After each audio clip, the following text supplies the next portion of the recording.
رہنما یہاں پر موجود ہیں جو کہ مصطفیٰ کمال صاحب کی خاص ہدایت پر یہاں پہنچی ہیں. زاہد شاہ صاحب کی حوصلہ افزائی کے لیے، ان کی ہمت افزائی کے لیے سابق ممبر قومی اسمبلی بھی ہے. میں ملتمس ہوں ڈاکٹر فوزیہ حمید صاحبہ سے کہ وہ بھی اس موقع پر فنکار برادری کے ساتھ شامل ہو کر جو ہے اظہار خیال کریں، ان کی ترجمانی کریں. ڈاکٹر فوزیہ حمید صاحبہ.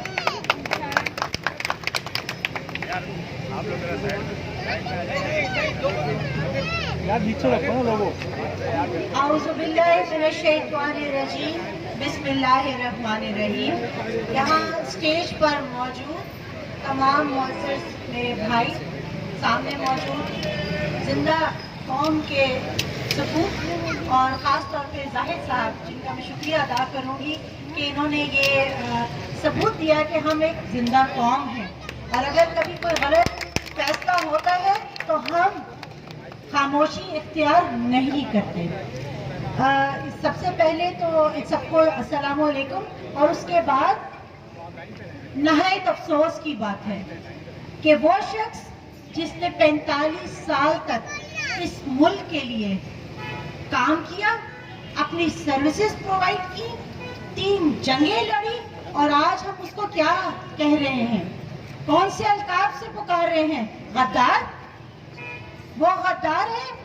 ہاں وہ غدار ہے، اس لیے کہ اس نے اتنا پاورفل لوکل گورنمنٹ سسٹم دیا آپ کو. وہ غدار ہے کہ جس کے جو ہمارے پڑوسی ممالک میں لوگ بیٹھے ہوئے ہیں، انڈیا، اس کی آنکھ میں آنکھ ڈال کے بات کرتا ہے. آپ دیکھیے ریٹائرمنٹ کے بعد بھی جو باتیں پرویز مشرف صاحب نے کی، کیا میں اور آپ کر سکتے ہیں؟ نہیں کر سکتے.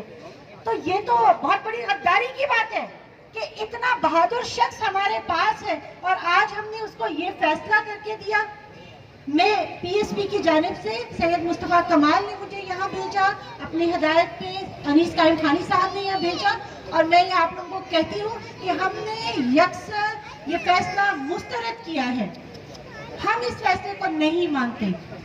میری عقل، میرا ایکسپیرینس اس چیز کو نہیں مانتا کہ ایک شخص جو کہ 45 سال تک اس ملک کو لڑ رہا ہے، جنگیں لڑا ہے، وہ سرحدوں پہ جا کے حفاظت کر رہا ہے، اور آج آپ اس کو یہ الفاظ دے رہے ہیں.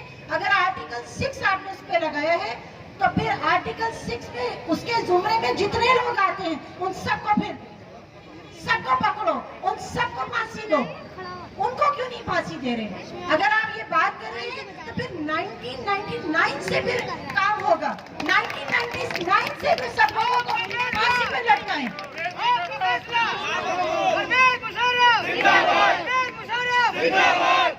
ایک اور بات میں کہوں گی کہ یہاں جو لوگ کہہ رہے ہیں کہ democracy is the best revenge, ہم نے یہ بھی سنا democracy is the best revenge.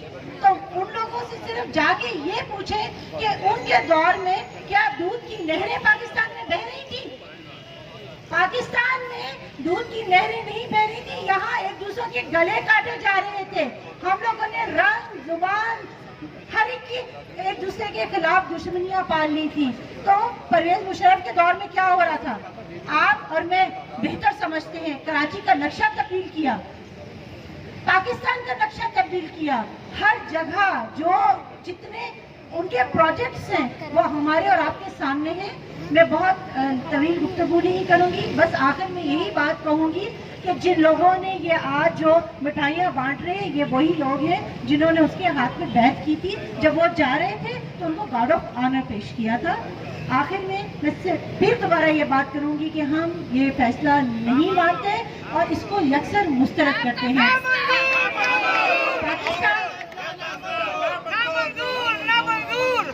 میرے ساتھ مل کر ایک نعرہ لگائیں گے تاکہ ہم پتہ چلے کہ ہم ایک زندہ قوم ہیں. پاکستان